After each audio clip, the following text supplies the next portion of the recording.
Welcome to popcorn time channel. இந்த வீடியோல நம்ம பொன்னியின் செல்வன் புதுவெல்லம் பாகம் 1ல அத்தியாயம் 6ல இருந்து 11 வரையும் பார்க்கலாம். பொன்னியின் செல்வன் போன பகுதியோட தொடர்ச்சிய இந்த பகுதியில பார்க்கலாம். வந்தியத்தேவன் ஆழ்வார்க்கடியானுடைய தலைய மட்டும் கோட்டை மதில் சுவர் மேல பார்த்துட்டு மிரண்டு போய் கண்ணை நல்லா மூடி திறந்து பாக்குறான். அப்ப அந்த தலை அங்க இல்ல. அது வெறும் பிரம்மதான்னு தெரிஞ்சாலும் பலவிதமான உணர்ச்சிகள் அந்த நேரத்துல அவனை கலங்க வைக்குது. வந்திருந்த விருந்தினருக்கெல்லாம் பெரிய விருந்து நடக்குது. ஆனா வந்தியத்தேவனுக்கு விருந்து ருசிக்கல.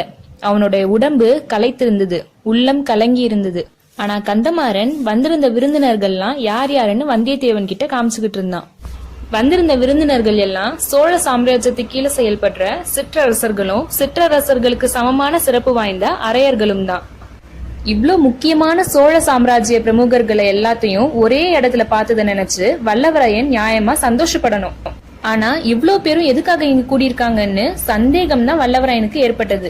இவ்ளோ குழப்பத்தோடயே வந்தியத்தேவன் மாளிகையோட மேல் மாடத்துக்கு தூங்க போறான். கந்தமாறனும் நீங்க படுத்து தூங்கு, நான் வந்திருக்க விருந்தாளிகள் எல்லாத்தையும் கவனிச்சுட்டு உன் கூட வந்து படுத்துக்கிறேன் அப்படின்னு சொல்லிட்டு போயிடுறான். படுத்த உடனே வந்தியத்தேவன் நல்லா தூங்க ஆரம்பிச்சிடுறான். கொஞ்ச நேரத்திலேயே ஒரு கனவும் வருது. எங்கேயோ ரொம்ப தூரத்துல ஒரு நரி ஊளையிடுற சத்தம். ஒரு நரி 100 நரியா மாறி வந்தியத்தேவன் நெருங்கி நெருங்கி நெருங்கி வருது. காரிருள்ள அந்த நரிகளோட கண்கள் நெருப்பு தணல் மாதிரி ஜொலிக்குது.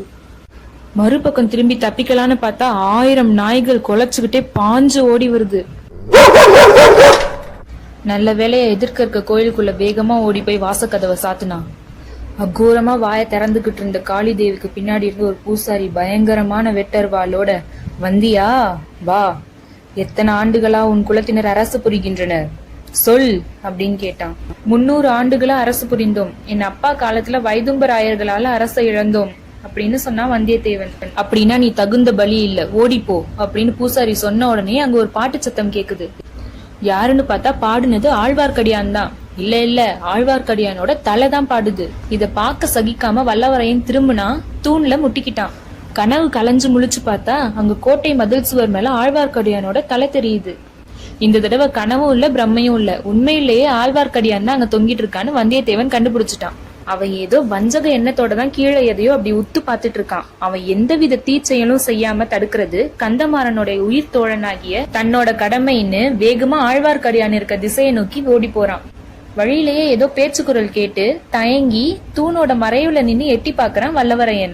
அங்க வந்திருந்த விருந்தாளிகள் எல்லாம் உட்கார்ந்து ஏதோ முக்கியமான விஷயத்த பத்தி பேசுற மாதிரி தெரியுது. ஆழ்வார்க்கடியானும் அவங்க பேசுறதுதான் கவனமா எட்டி பாத்துட்டு இருக்கான். இப்போ ஆழ்வார்க்கடியானை புடிச்சு கொடுக்கலான்னு போகலான்னா வந்திருக்க விருந்தாளிகளை தாண்டி தான் போகணும். அதுக்குள்ள ஆழ்வார்க்கடியான் ஓடிடுவான். ஆனா மத்த விருந்தாளிகள் உனக்கு என்ன இங்க வேலை அப்படின்னு வந்தியத்தேவன் பக்கம் தான் சந்தேகம் திரும்பும். இப்படி யோசிச்சுட்டு இருக்கும் போதே வல்லவரையனுடைய கவனம் அங்க வச்சிருந்த மூடு பல்லக்கு மேல திரும்புது. இப்ப கூட அந்த பல்லக்குல பழுவேட்டரையரோட இளம் மனைவி இருக்காளோ என்னமோ. ஆஹா, இந்த வீராதி வீரருடைய தலைவிதிய பாரு. இந்த வயசுல ஒரு இளம் பெண் கிட்ட மாட்டிக்கிட்டு அடிமையா தவிக்கிறாரு. அப்படி ஒன்னும் அவர் அதியோ மேனகையோ ரம்பையோ இல்லையே. வந்தியத்தேவன் அவளை பார்த்தப்ப ஏற்பட்ட அருவருப்பு உணர்ச்சியை மறக்கல. அதை விட அதிசயமானது ஆழ்வார்க்கடியானோட பைத்தியம் தான். இந்த பல்லக்கு இங்க இருக்கிறனாலதான் அவனும் சுவர் மேல எட்டி பாத்துட்டு இருக்கான் போல. அத பத்தி நமக்கு என்ன, பேசாம போய் படுக்க வேண்டியதுதான் அப்படின்னு நினைக்கும் போதுதான் கீழே நடக்கிற கூட்டத்துல தன்னோட பேர் அடிபடுறத கவனிக்கிறான். உன் பையனுடைய தோழன் எங்க படுத்திருக்கான்? நம்ம பேச்சு எதுவும் அவன் காதுல விழுந்துடக்கூடாது. அவன் வடதிசை மாதண்ட நாயகருக்கு கீழே வேலை செய்யறவன். நம்மளுடைய திட்டம் கொஞ்சம் அவனுக்கு தெரிஞ்சிருச்சுன்னு சந்தேகம் வந்தா கூட அவன் இந்த கோட்டைக்குள்ளேயே தீர்த்து கட்டிடணும்னு கேட்ட உடனே வந்தியத்தேவனுக்கு எப்படி இருந்திருக்கும். ஆனா வந்தியத்தேவன் அந்த இடத்தை விட்டு நகராம அவங்களோட பேச்சு முழுசையும் கேட்டணும்னு முடிவு பண்ணான். வடதிசை மாதண்ட நாயகர்னா சுந்தர சோழ சக்கரவர்த்தியோட மூத்த பையன். அடுத்தபடியா சோழ சிம்மாசனம் ஏற வேண்டிய பட்டத்து இளவரசர். அவருக்கு தெரியக்கூடாத விஷயம் என்ன பேச போறாங்க? அப்போ கந்தமாறன், அவனுக்கு நீங்க பேசுறது எதுவும் கேட்காது. அவன் மேல் மாடத்துல தூங்கிட்டு இருக்கான். அப்படியே அவனுக்கு நீங்க பேசுறது தெரிஞ்சாலும் உங்களுடைய யோசனைக்கு எந்த பாதகமும் வராது அப்படின்னு வந்தியத்தேவனுக்கு பரிந்து பேசுறான். அதுக்குள்ள பழுவேட்டரையர், நான் உங்களுக்கு எல்லாம் ஒரு முக்கியமான விஷயத்தை அறிவிக்கிறதுக்கு தான் சம்புவரையர் இந்த கூட்டத்தை கூட்டியிருக்காரு.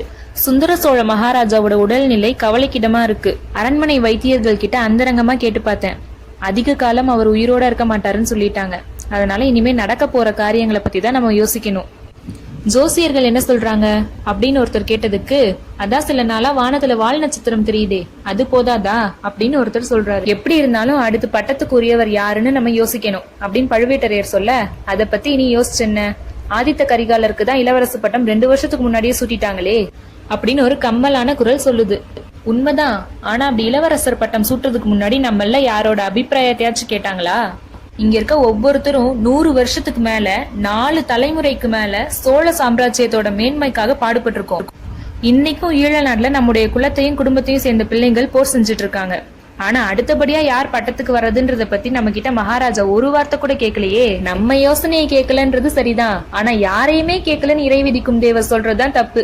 பெரிய பிராட்டியான செம்பியன் மாதேவியையும் இளைய பிராட்டியான குந்தவை தேவியையும் கேட்டாங்களே, இல்லன்னு பழுவேட்டரையர் சொல்ல முடியுமா அப்படின்னு கேலியான தோணியில ஒருத்தர் சொன்னோன்ன கூட்டத்துல சிலர் சிரிச்சாங்க. ஆஹா, எப்படிதான் சிரிக்கிறீங்களோ எனக்கு தெரியல. நினைக்க நினைக்க எனக்கு வயிறு பத்தி எரியுது. எதுக்காக இந்த உயிரை வச்சுக்கிட்டு வெக்கங்கெட்டு வாழணும்னு தோணுது. தேவராளன் 1000 வருஷத்து பரம்பரை ராஜவம்சத்துல பிறந்த நரபலி வேணும்னு கேட்டானே, என்ன பலி கொடுத்துருங்க. அன்னை துர்க்கையும் திருப்தி அடைவா, என் ஆத்மாவும் சாந்தி அடையும் அப்படின்னு ஆவேச குரல்ல சொன்னாரு பழுவேட்டரையர். கொஞ்ச நேரம் அமைதியா இருந்துச்சு. மேற்கு திசையில காற்று விருன்னு அடிக்கிற சத்தமும் மரங்கள் அசைற சத்தமும் கேட்டது. மன்னிச்சிடுங்க, நீங்க இட்ட கட்டளையை நிறைவேற்ற இங்க எல்லாரும் சித்தமா இருக்கோம் அப்படின்னு சம்புவரையர் சொல்ல, நானும் கொஞ்சம் பொறுமை இழந்துட்டேன், அதனால என்னையும் மன்னிச்சிடுங்க. நீங்களே யோசிச்சு பாருங்க, இன்னையில இருந்து 100 வருஷத்துக்கு முன்னாடி விஜயாலய சோழ முத்தரையர்களையும் பாண்டியர்களையும் வீழ்த்தினாரு. அன்னையில இருந்து சோழ சாம்ராஜ்யம் நாளுக்கு நாள் பெருகிக்கிட்டே வருது. யாருக்கும் இதுவரையும் அடங்காத நாடுகளும் சோழ நாட்டுக்கு அடங்கி கப்பம் கட்டிட்டு வருது. தெற்கே ஈழமும் வடக்கே இரட்டை மண்டலமும் கூட அதுக்குள்ள நம்மளுக்கு பணிஞ்சிருக்கணும். அப்படி பணியாததற்கு காரணம் நான் சொல்ல வேண்டியதில்லை, அதெல்லாம் உங்களுக்கே தெரிஞ்சதுதான் அப்படின்னு பழுவேட்டரையர் சொல்ல, ஆமா எல்லாருக்கும் தெரியும். ஒரு காரணம் வடதிசை மாதண்ட நாயகரான இளவரசர் ஆதித்த கரிகாலர், இன்னொரு காரணம் தென் திசை படைத்தலைவரான அவருடைய தம்பி அருள்மொழிவர்மர் அப்படின்னு மழவரையர் சொல்றாரு. மழவரையர் சொல்றத நானும் ஒத்துக்கிறேன். சென்ற 100 ஆண்டு காலமா பல யுத்தங்கள்ல ஈடுபட்டு அனுபவம் பெற்ற வீராதி வீரர்களை தான் படை தலைவர்களாகவும் மாதண்ட நாயகர்களாகவும் நியமிப்பாங்க. ஆனா இப்போ மூத்த இளவரசர் வடதிசை சேனையின் சேனாதிபதி. ஆனா அவர் என்ன செய்யறாரு தெரியுமா? இரட்டை மண்டலத்தின் மீதும் வேங்கி நாடின் மீதும் படையெடுத்து போகல, காஞ்சிபுரத்துல உட்கார்ந்துகிட்டு பொன் மாளிகை கட்டிட்டு இருக்காரு. கங்கபாடி, நுளம்பாடி, குடகு முதலிய நாடுகள்ல ஜெயிச்சு கைப்பற்றி கொண்டு வந்த பொருள்கள்ல ஒரு செப்பு காசு கூட தலைநகர் பொக்கிஷசாலைக்கு இது வரைக்கும் அனுப்பல. மாளிகையும் கட்டி முடிஞ்சிருச்சுன்னு என்னோட அந்தரங்க ஒற்றர்கள் மூலம் தெரிஞ்சுக்கிட்டேன். சுந்தர சோழ மகாராஜாவை கொஞ்ச நாள் வந்து பொன் மாளிகையில இருக்க சொல்லி கரிகாலரோட கடிதங்களும் வந்தது. ஆனா தஞ்சை கோட்டை காவலனா இருக்க என்னுடைய தம்பி சின்ன பழுவேட்டரையரோட அனுமதி இல்லாம யாரும் கோட்டைக்குள்ள போக முடியாது. என் அனுமதி இல்லாம யாரும் ராஜாவை பார்க்கவும் முடியாது, ஓலை கொடுக்கவும் முடியாது. இதுவரை 2-3 தடவை ஓலை வந்தது, நான் தான் நிறுத்திட்டேன் இப்படின்னு பழுவேட்டரையர் சொன்ன உடனே, வாழ்க பழுவேட்டரையர், வாழ்க பழுவூர் மன்னரின் சாணக்கிய தந்திரம், வாழ்க அவர் வீரம்னு ஒரே கோஷங்கள் எழுந்தது. இதை விட ஈழத்துக்கு போர் செய்ய போயிருக்கோம் அருள்மொழிவர்மர் செய்யறத கேளுங்க. நம்ம ஏதாவது ஒரு நாட்டு மேல படையெடுத்து போனா அந்த நாட்டுல இருந்துதான் நம்ம படைகளுக்கு தேவையான உணவையும் சம்பளத்தையும் சம்பாதிச்சுக்கணும்ன்றது போர் மரபு. ஆனா அருள்மொழிவர்மர் என்ன செய்யறாருன்னா, ஈழ நாட்டுல உள்ள நம் போர் வீரர்களுக்கு இங்கிருந்து கப்பல்ல உணவு அனுப்பி வைக்கணுமா. 1 வருஷ காலமா நானும் 10 தடவை பல கப்பல்ல உணவு அனுப்பிட்டேன். ஆமா, இந்த அநியாயத்தை பொறுக்கவே முடியாது, இப்படி கேட்டதே இல்லையே அப்படின்னு பல குரல்கள் எழுந்தது. இந்த காரியத்துக்கு இளவரசர் அருள்மொழிவர்மர் சொல்ற காரணத்தையும் கேட்டு வைங்க. படையெடுத்து போன ஊர்ல இருக்க மக்கள் கிட்டயே உணவு சம்பாதிக்கிறதுனா அந்த மக்கள் அதிருப்திக்குள்ளாயிருவாங்க. அதனால அவங்கள எவ்வித கஷ்டத்துக்கும் உள்ளாக்க கூடாதான். அதுக்கும் கூட்டத்துல ஒருத்தர், இதுவரைக்கும் இந்த மாதிரி ஒரு யுத்த தர்மத்தை நாங்க கேட்டதே இல்லையே அப்படின்னு சொன்னாரு. 2 இளவரசர்களும் சேர்ந்துகிட்டு தஞ்சை அரண்மனை தன பொக்கிஷத்தையும் தானிய பண்டாரத்தையும் அடிக்கடி ரொம்ப குறைச்சிடுறாங்க. உங்களுக்கு எல்லாம் அதனாலதான் அதிக வரி போட்டு வசூலிக்கிற நிர்பந்தம் எனக்கு ஏற்படுது. சோழ நாட்டோட மேன்மைதான் பெருசுன்னு நான் நினைக்கலன்னா எப்பயோ அந்த பதவியை விட்டு தொலைச்சிருப்பேன். கூடாது கூடாது, நீங்க இந்த பதவியில இருக்கிறது தான் எங்களுக்கெல்லாம் பெரிய பாதுகாப்பு. இந்த முறைகேடான விஷயத்த பத்திலாம் நீங்க மகாராஜா கிட்ட சொல்லலையா? பல தடவை சொல்லியாச்சு. ஆனா அவரு பெரியண்ணை செம்பியன் மாதேவி கிட்ட கேளு, செல்வகுமாரி குந்தவை பிராட்டி கிட்ட கேளுன்னு சொல்றாரு. ராஜ்ய சேவையில தலை நரைச்சு போன நானும் மத்த அமைச்சர்களும் அந்த சின்ன பொண்ணு கிட்ட போய் யோசனை கேட்கறதுக்கு நிக்கணும். இப்படி ராஜ்ய காரியங்கள்ல பெண்கள் தலையிட்டதை நம்ம கேள்விப்பட்டதே இல்ல. இந்த அவமானத்தெல்லாம் எவ்வளவு நாள் பொறுத்துக்க முடியும்? நீங்க எல்லாரும் ஒருமுகமா சொன்னீங்கன்னா இந்த வரி விதிச்சு பொக்கிஷத்தை நிரப்புற தொல்லையை விட்டுட்டு என் சொந்த ஊரோட இருந்துடுறேன். கூடாது கூடாது, பழுவூர் தேவர் அப்படி எங்களை கைவிட்டுட்டு போயிடக்கூடாது. நம்ம எல்லாரும் கஷ்டப்பட்டு ரத்தத்தை சிந்தி ஸ்தாபிச்ச சோழ ராஜ்யம் சின்ன பின்னமா போயிடும் அப்படின்னு சொன்னாரு சம்புவரையர். அப்படின்னா இந்த நிலைமையில நீங்க தான் எனக்கு யோசனை சொல்லணும்னு சொன்னாரு பழுவூர் மன்னர். எனக்கு ஒரு சந்தேகம் இருக்கு, பழுவூர் மன்னர் கோச்சுக்கலனா அதை பத்தி நான் கேட்க விரும்புறேன் அப்படின்னு முன்னாடி கேட்ட கம்மலான குரல் சொல்லுது. இப்போ பேசுறது வணங்கா முடியார் தானே? என்னுடைய கோவத்தை எல்லாம் போர்க்களத்துலதான் காட்டுவேன். அதனால எதுவா இருந்தாலும் மனம் விட்டு தாராளமா கேட்கலாம்னு சொல்றாரு பழுவேட்டரையர். உடனே வணங்கா முடியார், பழுவூர் தேவர் 2 வருஷத்துக்கு முன்னாடி ஒரு பெண்ணை கல்யாணம் பண்ணிக்கிட்டது பத்தி நம்ம எல்லாருக்கும் தெரியும். உடனே சம்புவரையர், நம்ம தலைவரை இப்படி எல்லாம் கேள்வி கேட்கறது தப்புன்னு வணங்கா முடியார அடக்க, சம்புவரையரே பொறுமையா இருங்க, மனசுல ஒன்ன வச்சிட்டு இருக்கதை விட வெளிப்படையா அதை கேட்டுறதே நல்லது. 55 வயசுக்கு மேல நான் ஒரு பொண்ணை கல்யாணம் பண்ணிக்கிட்டது உண்மைதான். நானே அதை தாராளமா ஒத்துக்கிறேன். நான் ஏகபத்தினி விரதன்னு என்னைக்கும் சொன்னதில்ல. அந்த பொண்ணை நான் காதலிச்சேன், அவளும் என்ன காதலிச்சா. பழந்தமிழ் நாட்டு முறைப்படி இஷ்டப்பட்டு கல்யாணம் பண்ணிக்கிட்டோம். இதுல என்ன தவறு இருக்கு? ஒரு தவறும் இல்லன்னு பல குரல் எழுந்தது. ஆனா நீங்க கல்யாணம் பண்ணிக்கிட்ட இளையராணியோட சொல்ல எல்லா காரியங்கள்லயும் கேக்குறதாவும் போற இடங்களுக்கெல்லாம் அவங்கள கூட்டிட்டு போறதாவும் சொல்றாங்க. வணங்கா முடியாரே, தாலி கட்டின மனைவிய நான் போற இடத்துக்கெல்லாம் அழைச்சிட்டு போறது குற்றமா? அந்த மாதிரி நான் பல இடத்துக்கு கூட்டிட்டு போவேன், அது உண்மைதான். ஆனா ராஜரீக காரியங்கள்ல இளையராணியோட யோசனையை கேட்கிறேன்னு சொன்னது மட்டும் தப்பு. அந்த மாதிரி நான் ஒரு நாளும் செஞ்சதில்ல. இன்னும் ஒரே ஒரு சந்தேகம், அந்தப்புறத்துல இருக்க வேண்டிய பல்லக்கு இங்க எதுக்கு வந்தது? பல்லக்குள்ள யாராச்சும் இருக்காங்களா? இல்லனா கொஞ்ச நேரம் முன்னாடி வந்த கனைப்பு சத்தமும் வளையல் குலுங்கும் சத்தமும் எங்கிருந்து வந்தது? சரியான கேள்வி. இந்த கூட்டம் கலைறதுக்கு முன்னாடி உங்களோட சந்தேகத்தை நான் கண்டிப்பா தீர்த்து வைக்கிறேன். பழுவேட்டரையர்கிட்ட எனக்கு பக்தியும் மரியாதையும் குறைவுன்னு யாரும் நினைக்க வேண்டாம். அவர் மனசு திறந்து கேட்க சொன்னனாலதான் நான் கேட்டேன். மத்தபடி அவர் இந்த நிமிஷத்துல உயிரை கொடுக்க சொன்னா கூட நான் கொடுப்பேன் அப்படின்னு சொன்னாரு வணங்கா முடியார். அடுத்து இந்த சோழ சாம்ராஜ்யத்துக்கு பட்டத்துக்குரியவர் யாருன்னு நம்ம யோசிக்கணும்னு சொன்னாரு பழுவேட்டரையர். அது விஷயமா தான் உங்க கருத்தை சொல்றோம். உங்களோட கருத்துக்கு மாற கூட்டத்துல யாரும் எதுவும் சொல்ல மாட்டோம். அது சரியல்ல. ஒவ்வொருவரும் சிந்திச்சு கருத்தை சொல்லணும். உங்களுக்கு சில பழைய விஷயங்களை நான் ஞாபகப்படுத்துறேன். மகாவீரரும் மகா ஞானியுமான கண்டராதித்த தேவர் யாரும் எதிர்பார்க்காத விதமா 24 வயசுலயே இறந்துட்டாரு. அந்த நேரத்துல அவருடைய பையன் மதுராந்தக தேவர் 1 வயசு குழந்தை. அதனால தன்னோட தம்பி அரிஞ்சிய தேவர் ராஜாவாகணும்னு சொல்லிட்டு போயிட்டாரு. இத அவருடைய தர்ம பத்னியும் பட்டத்து மகிழ்ச்சியுமான செம்பியன் மாதேவி தான் நம்ம கிட்ட சொன்னாங்க. ஆனா அரிஞ்சிய சோழர் 1 வருஷம்தான் சிம்மாசனத்துல இருந்தாரு. அப்போ அரிஞ்சிய சோழரோட புதல்வரான பராந்தக சோழருக்கு 20 வயது ஆகியிருந்தனால குறுநில மன்னர்களும் மந்திரிகளும் சேர்ந்து முடிவெடுத்து பராந்தக சுந்தர சோழருக்கு முடிசூட்டணும். சுந்தர சோழரும் 2 வருஷத்துக்கு முன்னாடி வரையும் நெறி தவறாம நாட்டை பாத்துக்கிட்டாரு. இப்போ சுந்தர சோழ மகாராஜாவோட உடல்நிலை கவலைக்கிடமா இருக்கு. இந்த நிலைமையில அடுத்தபடி யார் பட்டத்துக்குரியவர்? கண்டராதித்த தேவருடைய பையன் மதுராந்தக தேவர் இப்போ பிராயம் வந்து ராஜ்யம் செய்யக்கூடியவரா இருக்காரு. அறிவினாலும் கல்வியினாலும் குணத்தினாலும் பக்தினாலும் எல்லா விதத்திலையும் பட்டத்துக்கு தகுந்தவரா இருக்காரு. சுந்தர சோழரோட புதல்வர் ஆதித்த கரிகாலர் மதுராந்தகரை விட 1 வயசு இளையவர். இந்த 2 பேர்ல யார் பட்டத்துக்கு வர்றது நியாயம்? மூத்தவருடைய புதல்வர் மதுராந்தகர் பட்டத்துக்கு வரணுமா, இல்ல இளையவருடைய பேரர் கரிகாலர் பட்டத்துக்கு வரணுமா? மூத்தவரான கண்டராதித்த தேவருடைய புதல்வர் மதுராந்தகர் தான் பட்டத்துக்கு வரணும்னு கூட்டத்துல பலர் சொல்ல, உங்களோட அபிப்பிராயம் தான் என்னோட அபிப்பிராயமும். ஆனா அதுக்காக நம்ம ஒவ்வொருத்தரும் பாடுபட தயாரா இருக்கோமா அப்படின்னு பழுவேட்டரையர் கேட்டாரு. நம்ம சபதம் எடுத்துக்கிறதுக்கு முன்னாடி கண்டராதித்த தேவருடைய புதல்வர் உலக வாழ்க்கையை வெறுத்து சிவபக்தியில ஈடுபட்டதா கேள்விப்பட்டோமே. ராஜ்யத்திலயும் அவருக்கு இஷ்டம் இல்லைன்னு கேள்விப்பட்டிருக்கோம். அவரோட அம்மா செம்பியன் மாதேவியாருக்கும் அவர் பட்டத்துக்கு வர்றது சுத்தமா பிடிக்கலன்னு கேள்விப்பட்டிருக்கோமே அப்படின்னு சம்புவரையர் கேட்க, சரியான கேள்வி, தக்க சமயத்துல கேட்டீங்க. இத தெளிவுபடுத்த வேண்டிய கடமையும் எனக்கு இருக்கு. செம்பியன் மாதேவி தன்னோட பையனை சிவபக்தியில ஈடுபடுத்தினது நாடறிஞ்ச உண்மை. ஆனா அதுக்கு பின்னாடி இருக்க காரணத்தை மக்களும் அறிய மாட்டாங்க, நாடும் அறியாது. மதுராந்தகருக்கு நாடாளும் விருப்பம் இருக்கிறதா தெரிஞ்சா அவரோட உயிருக்கே ஆபத்து வரலாம்னு பெரிய பிராட்டியார் பயந்ததுதான் காரணம். சிவபக்தியில ஈடுபட்டு இருந்த மதுராந்தகருடைய மனசு கொஞ்ச காலமா கொஞ்சம் கொஞ்சமா மாறி வந்திருக்கு. இந்த சோழ சாம்ராஜ்யம் தமக்குரியது, அதை பராமரிக்கிறது தன்னோட கடமைன்ற எண்ணம் அவரோட மனசுல வேரூன்றி நிக்குது. நீங்க எல்லாம் அவரோட ஆதரிக்கிறதா தெரிஞ்சா தக்க சமயத்துல பகிரங்கமா முன்னாடி வந்து சொல்லவும் தயாரா இருக்காரு. இதுக்கு ஆதாரம் என்ன? உங்க எல்லாருக்கும் திருப்தி தரக்கூடிய ஆதாரத்தை இப்பவே காமிச்சா எல்லாரும் பிரமாணம் செய்ய தயாரா இருக்கீங்களா? இருக்கிறோம் இருக்கிறோம்னு பல குரல்கள் கேட்டுச்சு. வணங்காமுடியாருடைய சந்தேகத்தையும் இப்பயே தீர்த்து வைக்கிறேன்னு பழுவேட்டரையர் எழுந்து கம்பீரமா நடந்து பல்லக்கு பக்கத்துல போய், இளவரசே வெளியே வாருங்க அப்படின்னு கூப்பிட்டாரு. மேல் மாடத்து தூண் மறைவில இருந்து ஆர்வத்தோட கேட்டுக்கிட்டு இருந்த வந்தியத்தேவன் இப்ப ஜாக்கிரதை கீழே எட்டி பார்த்தான். முன்பு அவன் பார்த்த அதே பொன்னிறமான கை அந்த பல்லக்கோட திரைய விளக்குச்சு.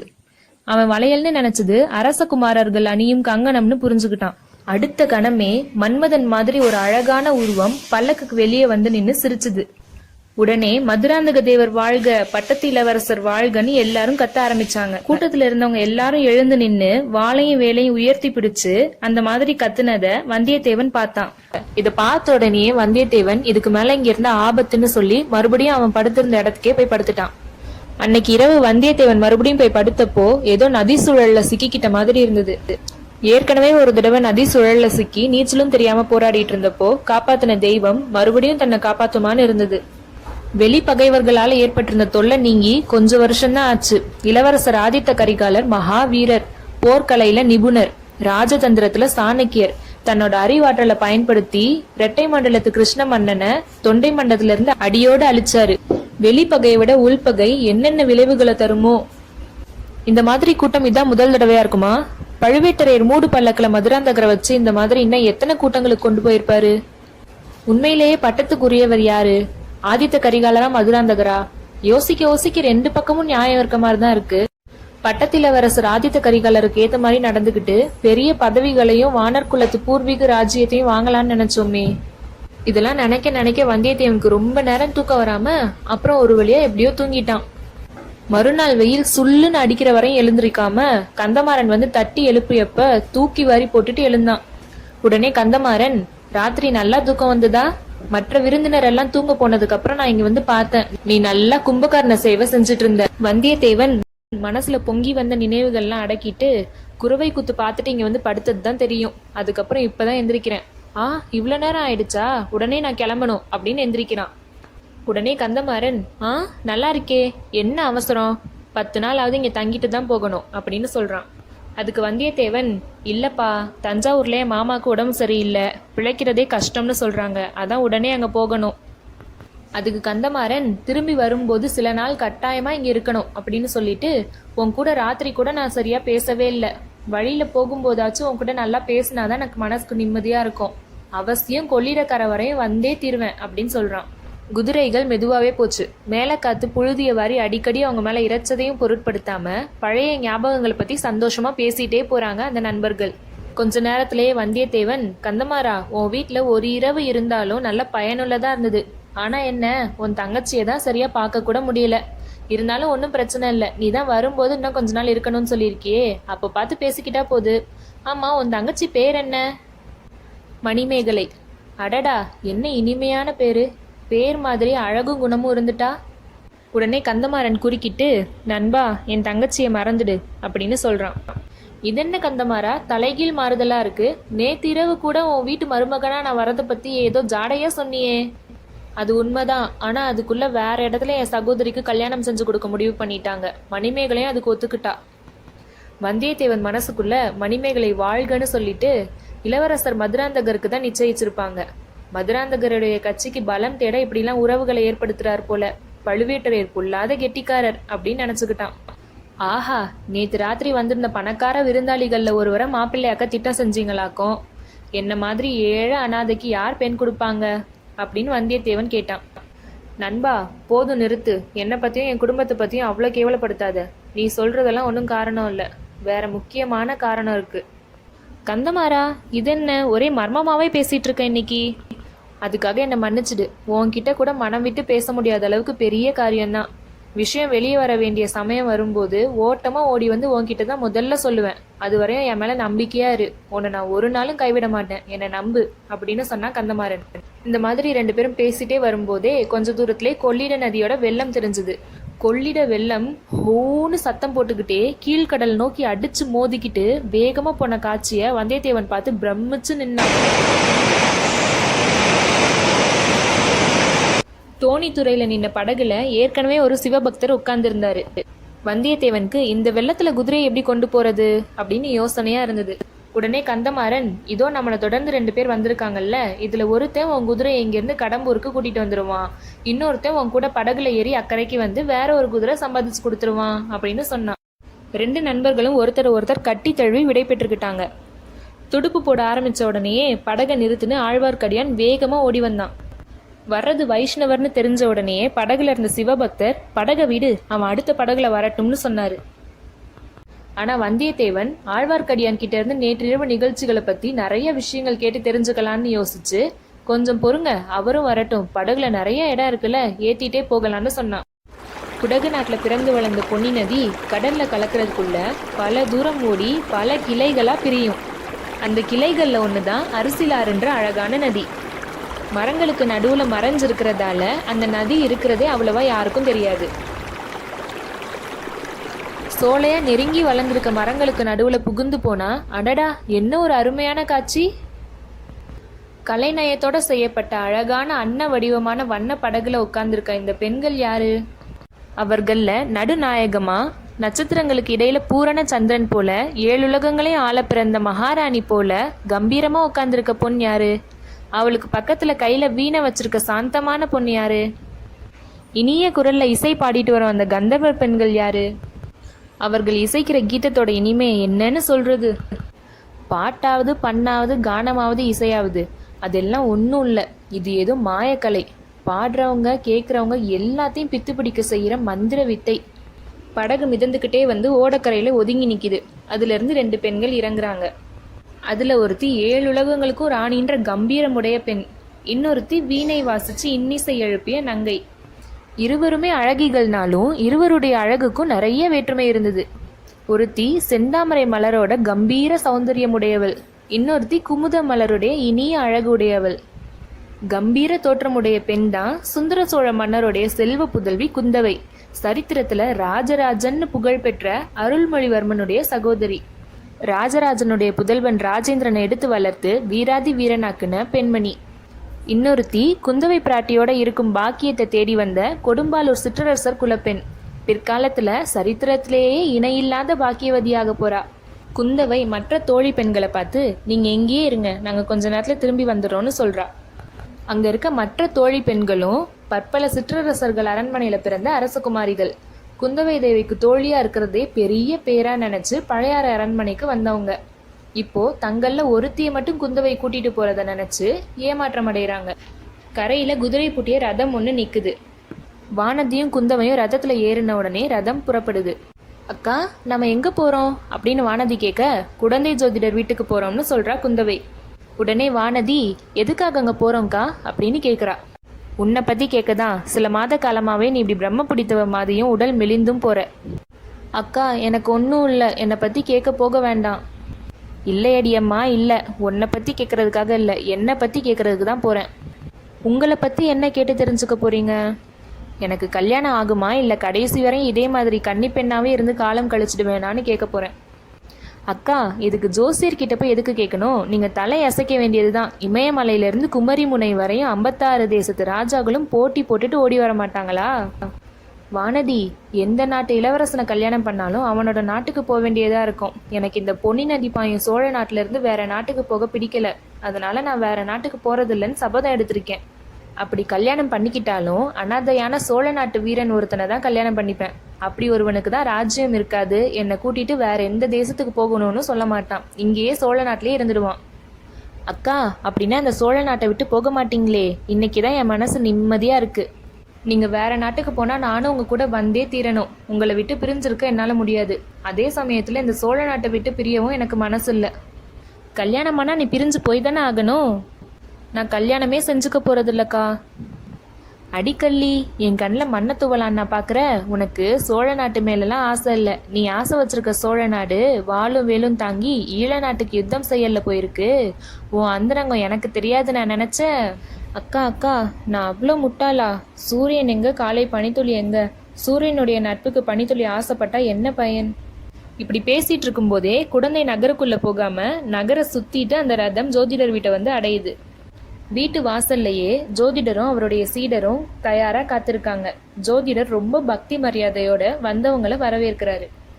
ஜோதிடரே, இந்த நேரத்துல உங்களை தேடிக்கிட்டு யாரும் வரமாட்டாங்களே அப்படின்னு குந்தவை கேட்க, வரமாட்டாங்க தாயே அப்படின்னு ஜோதிடர் சொல்றாரு. 3 பேரும் வீட்டுக்குள்ள போய் உட்கார்றாங்க. ஜோதிடர் தன்னோட சீடன் கிட்ட, அப்பனே வாசல்ல ஜாக்கிரதையா நில்லு, தப்பி தவறி யார் வந்தாலும் உள்ள விடாதன்னு சொல்றாரு. அரசகுமாரிகளை வரவேற்கிறதுக்கு ஏத்த மாதிரி ஜோதிடருடைய வீடு அழகு செய்யப்பட்டிருந்தது. உட்கார்றதுக்கு 2 பீடங்கள் தயாரா இருந்தது. குத்து விளக்கு எரிந்தது. அங்கும் இங்கும் கோலங்கள் வரையப்பட்டிருந்தது. ராசி சக்கரங்களும் ஓலைச்சுவடிகளும் சுற்றிலும் இறைந்து கடந்தது. அம்மணி, வந்த காரியம் என்னன்றதை தயவு செஞ்சு சொல்லி அருளணும்னு ஜோதிடர் கேட்டாரு. ஜோசியரே, அதையும் நீங்களே ஜோசியத்துல பார்த்து தெரிஞ்சுக்க கூடாதா அப்படின்னு குந்தவை கேட்க, ஆகட்டும் தாயேன்னு சொல்லி கொஞ்ச நேரம் கண்ணை மூடி மந்திரம் சொன்னதுக்கு அப்புறம் கண்ணை திறந்து, இந்த பொண்ணை பத்தி கேட்கறதுக்காக தான் இன்னைக்கு முக்கியமா வந்திருக்கீங்க, உண்மைதானா? ஆஹா, பிரமாதம். ஆமாம் ஜோதிடரே, 1 வருஷத்துக்கு முன்னாடி இவ பழையாறை அரண்மனைக்கு வந்தா. வந்து 8 மாத காலம் நல்ல குதூகலமா இருந்தா. என் தோழிகள்லயே இவ தான் சிரிப்பும் விளையாட்டும் கலகலப்புமா இருந்தா. 4 மாசமா இவளுக்கு என்னவோ ஆயிடுச்சு. அடிக்கடி சோர்ந்து போறா, பிரம்ம பிடிச்ச மாதிரி இருக்கா, சிரிப்பையே மறந்துட்டா, உடம்புக்கு ஒன்றும் இல்லைன்னு சொல்றா. இவளோட அப்பா அம்மா வந்து கேட்டா நான் என்ன சொல்றது? தாயே, கொடும்பாளூர் இளைய வேளாரோட பொண்ணு தானே? இவரோட பேர் வானதி தானே? இந்த அரசகுமாரியோட ஜாதகம் கூட என்கிட்ட இருக்குன்னு சொல்லிட்டு ஜோதிடர் பக்கத்துல இருந்த ஒரு பழைய பெட்டியை கொஞ்ச நேரம் புரட்டி அதுல இருந்து ஒரு ஜாதக குறிப்பை எடுத்து பார்த்தாரு. இன்னைக்கு கும்பகோணம்னு சொல்லப்பட்ட நகரம் தான் அன்னைக்கு குடந்தைனும் குடமூக்கனும் வழங்கப்பட்டது. ஜோதிடர் கொஞ்ச நேரம் ஜாதகத்தையே உத்து பார்த்துட்டு வானதி முகத்தை நிமிர்ந்து பாக்குறாரு. இப்படியே மாறி மாறி பார்த்துட்டு இருந்தாரே தவிர எதுவுமே சொல்லல. என்ன ஜோதிடரே, ஏதாவது சொல்ல போறீங்களா இல்லையா அப்படின்னு குந்தவை கேட்ட உடனே, தாயே எப்படி சொல்றது, இது ரொம்ப அதிர்ஷ்ட ஜாதகம். நீங்க எதுவும் வித்தியாசமா நினைச்சுக்க மாட்டீங்கன்னா சொல்றேன். உங்களோட ஜாதகத்தை விட இது ஒரு படி மேலானது. இந்த மாதிரி அதிர்ஷ்ட ஜாதகத்தை நான் இதுவரையும் பார்த்ததே இல்லை. குந்தவை லேசா சிரிச்ச உடனேயே வானதி வெட்கப்பட்டுக்கிட்டு, அக்கா, இந்த துரதிருஷ்டக்காரிய போய் இவர் உலகத்திலேயே இல்லாத அதிர்ஷ்டக்காரின்னு சொல்றாரே, இப்படிதான் இருக்கும் இவர் சொல்றதெல்லாம் அப்படின்னு சொல்றா. அம்மா, என்ன சொன்னீங்க? நான் சொல்றது தப்பா இருந்தா என் தொழிலே விட்டுடுறேன் அப்படின்னு சொல்றாரு ஜோதிடர். வேணாம் ஜோதிடரே, வேணாம். ஆனா வெறுமனி பொதுப்படையா சொல்றீங்களே தவிர குறிப்பா எதுவும் சொல்ல மாட்டீங்களே அப்படின்னு குந்தவை கேட்க, இதோ சொல்றேன். 4 மாசத்துக்கு முன்னாடி அபசகுனம்னு நினைக்கக்கூடிய ஒண்ணு நடந்தது. ஏதோ ஒண்ணு தவறி விழுந்தது. ஆனா அது உண்மையிலேயே அபசகுனம் இல்ல. அதுல இருந்துதான் இந்த கோமகளுக்கு எல்லா அதிர்ஷ்டங்களும் வரப்போகுது. வானதி, நான் என்னடி சொன்னேன் பாத்தியா அப்படின்னா குந்தவை. இவளுக்கு கணவன் எங்கிருந்து வருவான், எப்ப வருவான், அவனுக்கு என்ன அடையாளம்னு குந்தவை கேட்டதுக்கு, அம்மனி, இந்த இளவரசிக்கு கணவன் ரொம்ப தூரத்துல இருந்து வர வேண்டியதில்லை, சமீபத்துலதான் இருக்கான். ஆனா இப்போ அந்த வீராதி வீரன் இங்க இல்ல, கடல் கடந்து போயிருக்கான். இதை கேட்டதும் குந்தவை வானதியை பார்த்தா. வானதிக்கு பொங்கி வந்த சந்தோஷத்தை அடக்க முடியாம முகம் காட்டி கொடுத்துருச்சு. அப்புறம் அவன் யாரு, என்ன குலம், தெரிஞ்சுக்க ஏதாவது அடையாளம் இருக்கா அப்படின்னு குந்தவை கேட்க, இந்த பொண்ணை கல்யாணம் பண்ணிக்க போற பாக்கியசாலியோட கைகள்ல சங்கு சக்கர ரேகை இருக்கும்மா. மறுபடியும் குந்தவை வானதியை பார்த்தா. வானதி வெக்கப்பட்டு பூமியை பார்த்துட்டு இருந்தா. தாயே, இவளோட பாதங்களை எப்பயாவது பார்த்திருக்கீங்களா? ஏன் சோதிடரே, இதென்ன வார்த்தை, இவளோட காலை பிடிக்கணும்னு என்ன சொல்றீங்களா அப்படின்னு குந்தவை கேட்க, இல்ல, நான் அப்படிலாம் சொல்லல. ஆனா ஒரு காலத்துல 1000 மன்னர்குல பெண்கள் பட்ட மகிழ்ச்சிகள்லாம் இந்த பெண்ணரசியோட பாதங்களை தொடுற பாக்கியத்துக்காக தவம் கிடப்பாங்க தாயே. அக்கா, இந்த கிழவர் என்ன கிண்டல் செய்யறாரு, இதுக்காகவா என்ன கூட்டிட்டு வந்தீங்க, எழுந்துருங்க அக்கா, போகலாம் அப்படின்னு உண்மையாவே பொங்கி வந்த கோபத்தோட சொன்னா வானதி. நான் எதையாவது சொல்லல, எல்லாம் இந்த ஜாதகத்துல குறிப்பிட்டிருக்கதை தான் சொல்றேன். இந்த பெண்ணோட உள்ளங்கால்ல தாமரை இதழ்கள் ரேகை கட்டாயம் இருக்கும். போதும் ஜோதிடரே, இவளை பத்தி இன்னும் ஏதாவது சொன்னா என்ன கையை பிடிச்சி இழுத்துட்டு போயிடுவா. இவளுக்கு வாய்க்கு போகும் கணவனை பத்தி கொஞ்சம் சொல்லுங்க. சொல்றேன். இவளை கைப்பிடிக்கும் பாக்கியவான் வீராதி வீரனா இருப்பான். 100 போர்க்களங்கள்ல முன்னணியில நின்னு வாகை மாலை சுடுவான். மன்னாதி மன்னனா இருப்பான். 1000 அரசர்கள் போற்ற சக்கரவர்த்தியோட சிம்மாசனத்துல பன்னெடுங்காலம் வீட்டிருப்பான். நீங்க சொல்றத நான் நம்பல, அது எப்படி நடக்க முடியும்னு கேட்ட குந்தவை முகத்துல ஆர்வமும் மகிழ்ச்சியும் கவலையும் சந்தேகமும் கலந்து தாண்டவமாடுச்சு. நானும் நம்பல, இவர் எதையோ நினைச்சிட்டு பேசுறாரு, இப்படிலாம் சொன்னா உங்களுக்கு சந்தோஷமா இருக்கும்னு சொல்றாருன்னு சொன்னா வானதி. இன்னைக்கு நீங்க நம்பலன்னா பரவாயில்ல, ஆனா ஒரு காலத்துல நம்புவீங்க. அப்ப இந்த ஏழை ஜோதிடனை மறந்துடாதீங்க. அக்கா, போகலாமா அப்படின்னு மறுபடியும் கேட்டா வானதி. அவளோட கரிய விழிகள் ஓரங்கள்ல 2 கண்ணீர் துளிகள் எட்டி பார்த்துட்டு இருந்தது. இன்னும் ஒரே ஒரு விஷயம் சொல்றேன், அதையும் கேட்டுட்டு புறப்படுங்க. இந்த இளவரசியை மணந்து கொள்ள போகும் வீரனுக்கு பல அபாயங்களும் கண்டங்களும் உண்டு. ஆனா அவ்வளவு அபாயங்களும் கண்டங்களும் முடிவுல பறந்து போகும். இதை விட முக்கியமான ஒரு செய்தி இருக்கு. இந்த பெண்ணோட வயிற்றுல ஆளிலையோட ரேகை இல்லைன்னா நான் இந்த ஜோதிட தொழிலையே விட்டுடுறேன். ஆளிலை மேல் பள்ளி கொண்ட அந்த திருமாலின் அம்சத்தோட இவ வயிற்றுல ஒரு பிள்ளை பிறப்பான். இவளுடைய நாயகனுக்காவது பல இடைஞ்சல்கள் உண்டு. ஆனா இந்த பெண்ணோட வயிற்றுல பிறக்க போற குமாரனுக்கு தடங்கல்ன்றதே கிடையாது. அவன் நினைத்ததெல்லாம் கைகூடும். அவன் தொட்டதெல்லாம் பொன்னாகும். அவன் கால் வைத்த இடமெல்லாம் புலிக்கொடி பறக்கும். ஜெயலட்சுமி அவனுக்கு கை கட்டி நின்று சேவகம் புரிவா. அவன் பிறந்த நாட்டோட புகழ் உலகமும் பரவும். அவன் பிறந்த குலத்தின் கீர்த்தி இந்த உலகம் உள்ள வரைக்கும் இருக்கும். ஜோதிடர் இந்த மாதிரி சொல்லும்போது குந்தவை அவருடைய முகத்தையே பார்த்து அவர் சொன்ன வார்த்தை ஒண்ணு விடாம விழுங்குற மாதிரி கேட்டுட்டு இருந்தா. அக்கா அப்படின்ற தீனமான குரலை கேட்டு திடுக்கிட்டு திரும்பி பார்த்தா குந்தவை. எனக்கு என்னமோ செய்யுது அப்படின்னு சொல்லிட்டு திடீர்னு மயங்கி தரையில சாய்ந்தா வானதி.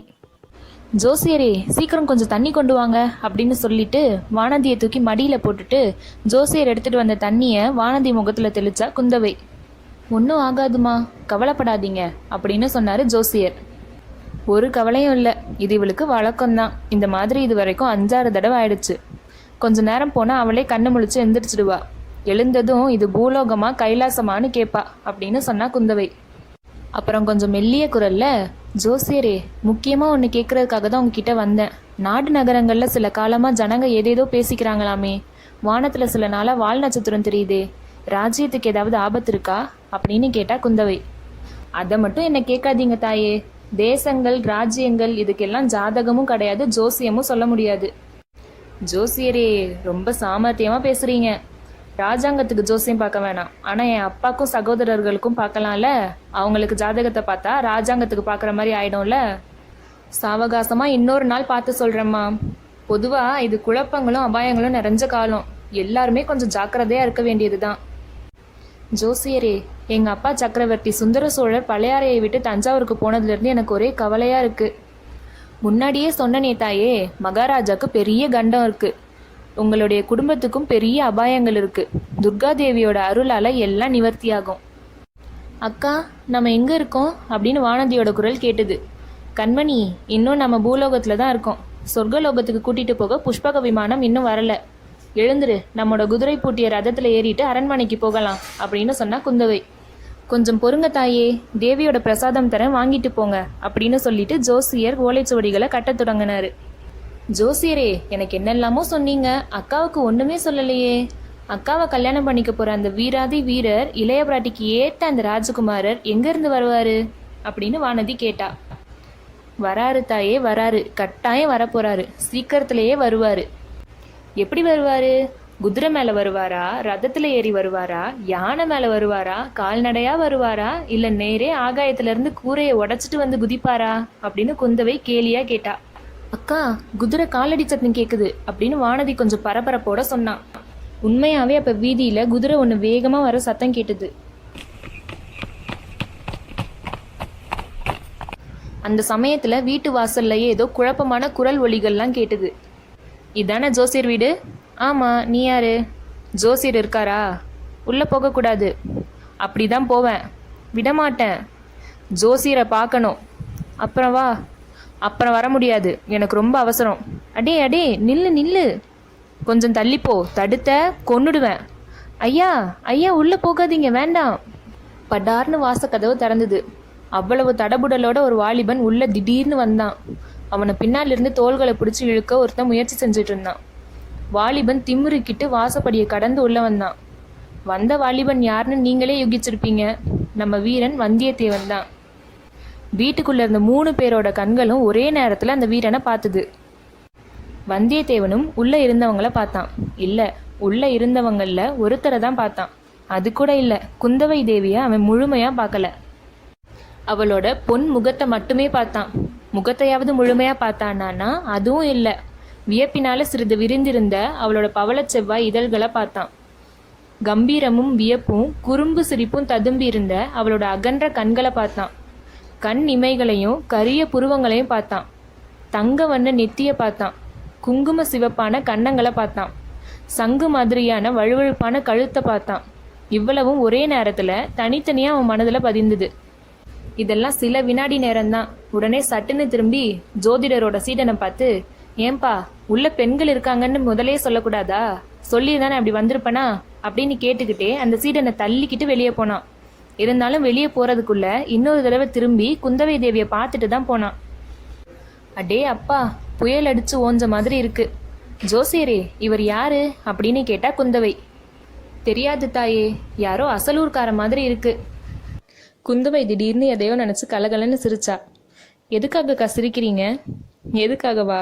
எனக்கு வரப்போற கணவன் குதிரையில வரப்போறானா, யானையில வரப்போறானா, இல்ல கூரை வழியா குதிச்சு வரப்போறான்னு பேசிட்டு இருந்தோமே, அதை நினைச்சு சிரிச்சேன். இப்போ வானதிக்கும் சிரிப்பு தாங்க முடியல. அரசகுமாரிகள் 2 பேரும் ஜோதிடர் கொடுத்த குங்குமத்தை வாங்கிட்டு வெளியே வந்தாங்க. வீட்டு வாசல்ல கொஞ்சம் ஒதுங்கி நின்ன வந்தியத்தேவன் வந்த பெண்களை பார்த்த உடனே, மன்னிக்க வேண்டும், உள்ள பெண்கள் இருக்காங்கன்னு இந்த புத்திசாலி சொல்லல, அதனாலதான் அப்படி அவசரமா வந்துட்டேன், அதுக்காக மன்னிக்கணும் அப்படின்னு உரத்த குரல்ல சொன்னான். குந்தவை மலர்ந்த முகத்தோட குறும்பும் கேலியும் மிடுக்கும் ததும்பிய கண்கள்ல வந்தியத்தேவன் ஒரு தடவை பார்த்துட்டு ஒரு வார்த்தையும் பேசாம வானதியை ஒரு கையில பிடிச்சு இழுத்துட்டு ரதம் நின்ற ஆலமரத்தை நோக்கி போனான். குடந்தை நகரத்து பெண்களுக்கெல்லாம் மரியாதையே தெரியாது போல இருக்கு. ஒரு மனுஷன் வலிய வந்து பேசுறானேன்றதுக்காக திரும்பி பார்த்து ஒரு வார்த்தை பதில் சொல்லக்கூடாதோ அப்படின்னு வந்தியத்தேவன் கத்தி சொன்னது அவங்க காதுல விழுந்தது. இளவரசிகள் 2 பேரும் ரதத்துல ஏறினதும் ரதம் அரிசலாற்றங்கரையை நோக்கி வேகமா போயிடுச்சு. வந்தியத்தேவன் ரதம் மறையிற வரையும் பார்த்துட்டே நின்னான். வானதி எதனால இப்படி திடீர்னு பயந்து போயிருக்கா? வந்தியத்தேவன் எப்படி குடந்தை ஜோதிடர் வீட்டுக்கு வந்தான்? எல்லாரும் சொல்ற மாதிரி ராஜ்யத்துக்கு அப்படி என்ன ஆபத்து தான் வரப்போகுது? இந்த மாதிரியான கேள்விகளுக்கெல்லாம் விடை தெரியணும்னா தொடர்ந்து நம்ம பாப்கார்ன் டைம் சேனலை பாருங்க. இந்த கதையோட முந்தைய பதிவோட லிங்கை இந்த வீடியோட டிஸ்கிரிப்ஷன்ல கொடுத்துருக்கேன், மறக்காம அதையும் செக் பண்ணி பாருங்க. நம்ம பாப்கார்ன் டைம் சேனலை மறக்காம சப்ஸ்கிரைப் பண்ணிட்டு பக்கத்தில் இருக்க பெல் ஐக்கானையும் கிளிக் பண்ணிக்கோங்க. அப்பதான் நாங்க போடுற வீடியோ உடனுக்குடன் உங்களை வந்து சேரும். தேங்க்யூ.